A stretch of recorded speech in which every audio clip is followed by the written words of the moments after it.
can see that steam coming off the lake. We had a crazy cold front come in. It's like probably 15 degrees outside, and as that sun's hitting the water, it's creating some steam.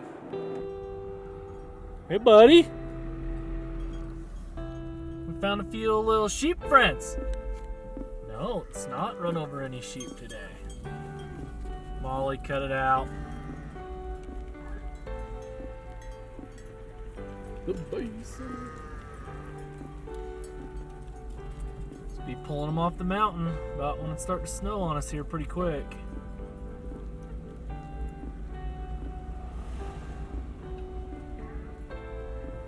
Oh yeah. Nope, bad idea. Bad idea. Alright, well, I like Utah roadblocks. Usually they're cows, but I'll take sheep too.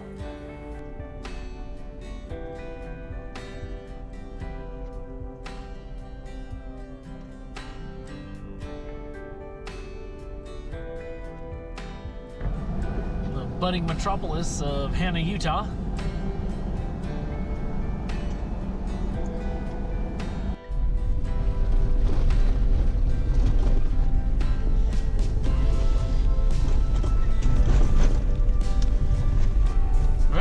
Seems like after an eternity, finally on the dirt road, which is nice.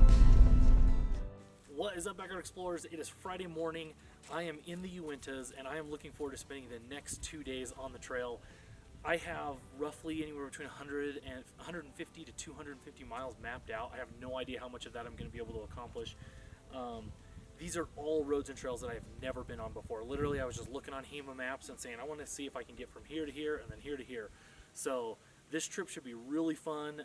If I'm able to cover as much of the route as I'm planning on, we should maybe even touch into Wyoming. It is just beautiful right now. It looks like I am a little bit behind the leaves. A lot of them have already started to fall, but it's so beautiful up here. I really wanted to get in one more trip before the snow started to fly in the mountains. So it's just me and Molly, and we're going to be spending the next couple of days on the trail. Really looking forward to it. Let's get started.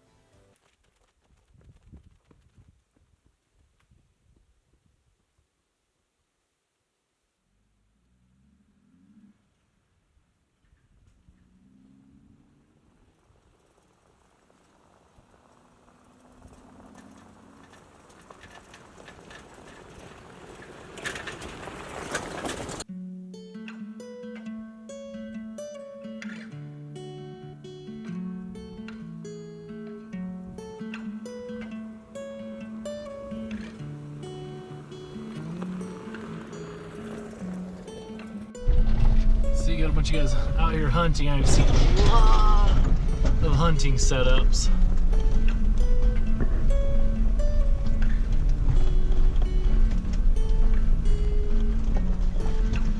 Oh, but this is a cool little, like, natural little pond. Still a tiny bit of water in it, which shows you how good of a water year we had, considering that it's October now. But very cool.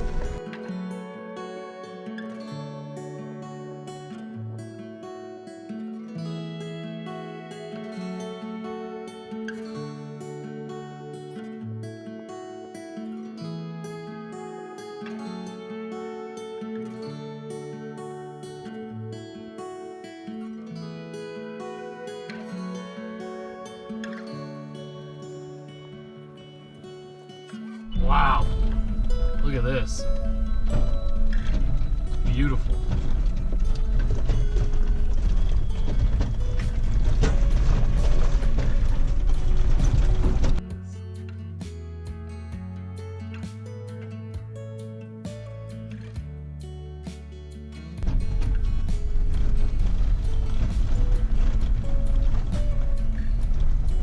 Man, I am just so amazed by how cool this rock on the side of this mountain is over here. It's, you know, it's pretty hard to see, but sheer cliffs, there's a lot of rock fall, absolutely incredible.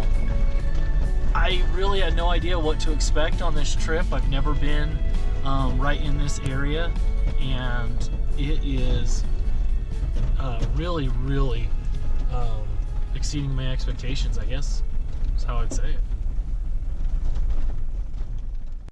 Wow, how cool is this? There's this runoff right here that's frozen.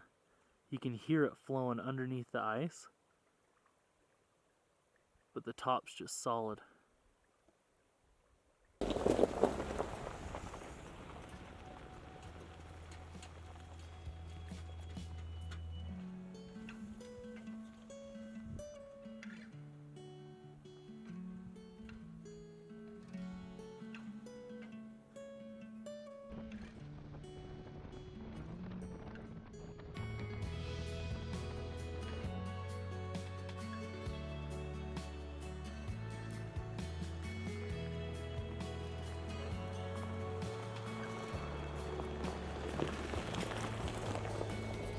So right now we are headed towards Arta Lake.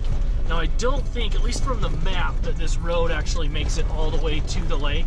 There must be some type of a trailhead where you can hike in, but just a kind of a cool little spur trail. We've got this cool mountain back behind us that we saw as we were kind of doing switchbacks on the way down, and really beautiful.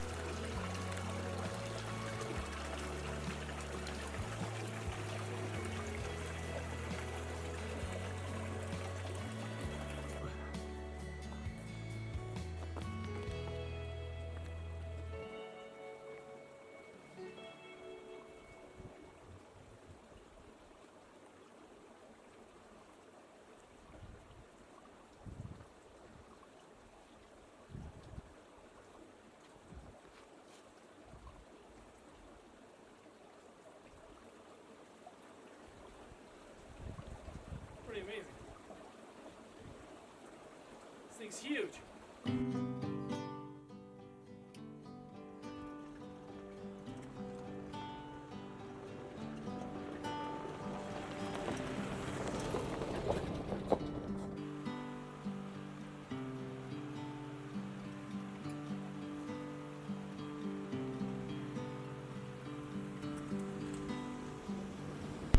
Almost made our way to Upper Stillwater Reservoir, and I think that we'll stop there. It's about 1:30. I think we'll stop there, eat some lunch, and relax for a few, and then get rolling from there again. But this has been really cool. This road up from Hannah to Upper Stillwater Reservoir, it's really tame. You know, there's a few spots that are really washboardy and a little bit rocky, but then you can see like where we're at right now. I mean, this is about as smooth of a dirt road as you can get. So but man, just taking in all these mountain views has been absolutely incredible. I was debating, we had a kind of a cold front come through, and so I was debating like, oh man, maybe I should just go somewhere south in the desert where it'll be warm.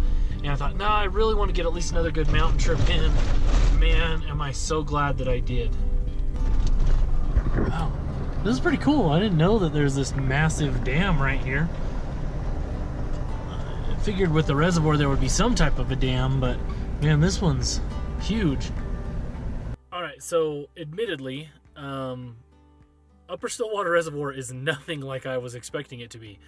I really had no idea. I was literally just looking on Hema Maps and looking on maps.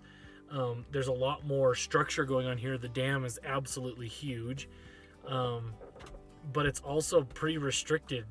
It looks like they've blocked off the road that leads the ramp down to where you would launch boats and maybe where I could eat or some things like that. There is kind of like a campground over there, like an organized campground, but I'm not camping yet. And so the other part that's weird is this happens to me every once in a while with my trips, because I'm literally just kind of planning with maps, and so I don't always know when using like Hema Maps and online if a road is paved or unpaved. And we just barely got on a paved road that I would have never thought was paved, mostly because I've never been here. Maybe people who are familiar with the area know. So I have no idea if it's paved the whole way. I gotta look into some things. If it's certainly paved all the way into Vernal, then I'm definitely gonna have to find a different route. If it's not paved all the way into Vernal, or if there's an alternate route that I can take, I'll do that. So I should have probably checked on Google Earth. I usually do, to kind of see if I'm unsure about a road. But just because of the elevation that we were at up here, I was expecting this reservoir to be pretty simple and kind of just like a traditional mountain lake, and there to just be dirt roads leading up to it. So learn something new. It's still beautiful and I'm having a great time. It's just not what I was expecting. So, time to improvise a little bit.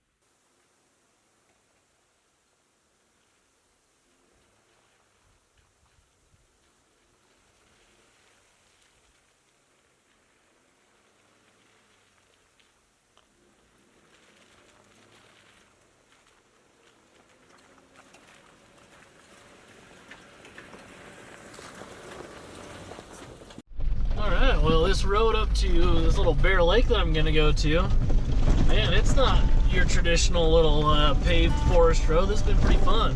Got a lot of rocks in it. Should be cool.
Yeah, this has been absolutely incredible, but has been way slower than I thought it would be. I've been in basically just first or second gear. There's been a lot of real tight sections where I gotta really be watched on the edges from sharp trees and rocks and things like that. And you know, pretty rocky road. Absolutely worth every single second, but man, my day is ticking away. I thought I was gonna eat lunch hours ago. But I'm getting so close to the lake, I just want to make it the rest of the way.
Right here would have been kind of nice.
Well, I made it to camp, and this camp is a lot different than where I was planning on being.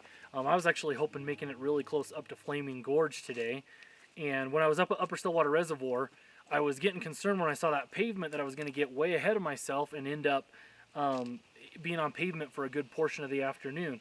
Well, I went down the road just a little ways where it was pavement, but I had a spur trail that I'd mapped out that I wanted to try because I saw this cool little lake called Bear Lake. And so I started heading up here. It ended up being a lot more narrow, a lot more technical than I was planning. Really fun, absolutely loved it. But it took me like 2.5 hours, so it's actually just barely before 5 o'clock, and it's been getting dark here around 6:30ish now, and so I think if I went down, it'd be dark before I even got down. So I'm just gonna take advantage of being by this beautiful lake, camp here tonight, and continue on the adventure tomorrow.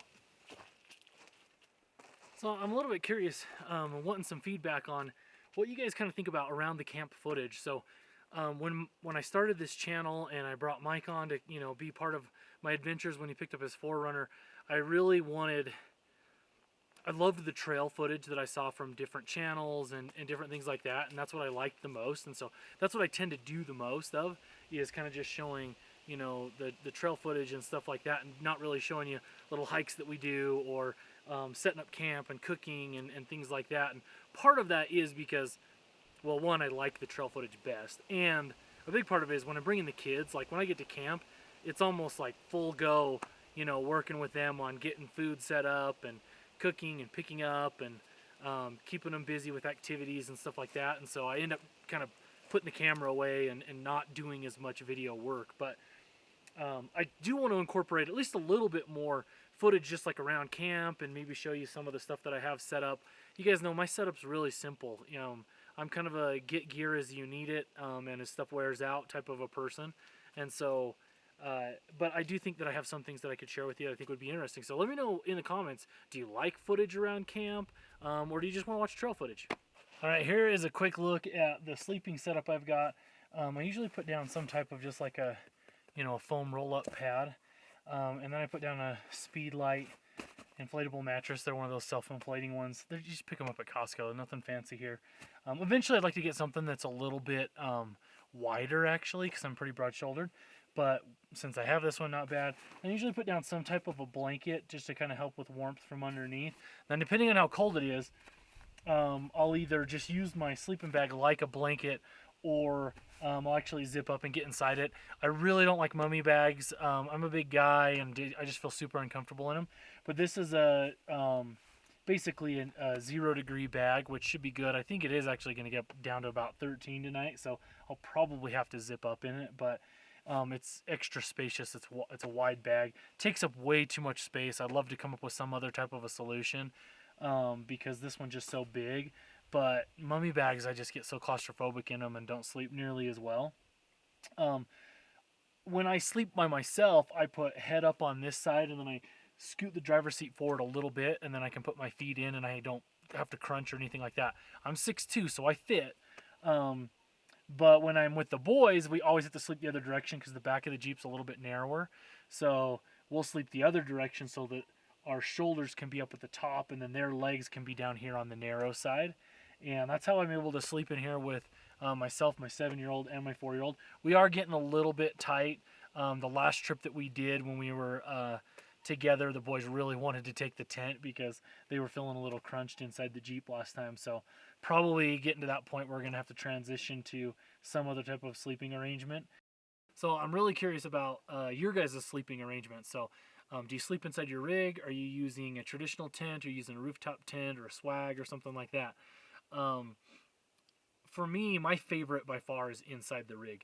You just have so much better protection from the elements, especially the wind and the rain. Those two are just really annoying, especially when you're in a tent. If it's really windy, and a lot of times we're in southern Utah and we're either in sand or rock, and stakes just don't hold down, and I hate getting up in the middle of the night fixing stakes. So I really love the stability of sleeping inside the rig. If it's super windy, it doesn't bother you. Mike and I did a trip through Cathedral Valley a couple of years ago. It was hellacious winds. At the time I was sleeping in the Land Cruiser, I slept fine. He and Kate were having a rough night in their tent. Now, tents are definitely more spacious and they're way better for gear. Because that's the main negative about sleeping in the inside of the rig is you got to take all the gear out, put it up on top. So I'm always taking car seats and things like that, that if it was going to rain, I'd have to come up with some type of a solution for. Like I've tried to stuff them in the front passenger seat before. And really considering a rooftop tent, to me, the main downside to a rooftop tent is trails like this where we were just getting scraped up the whole time.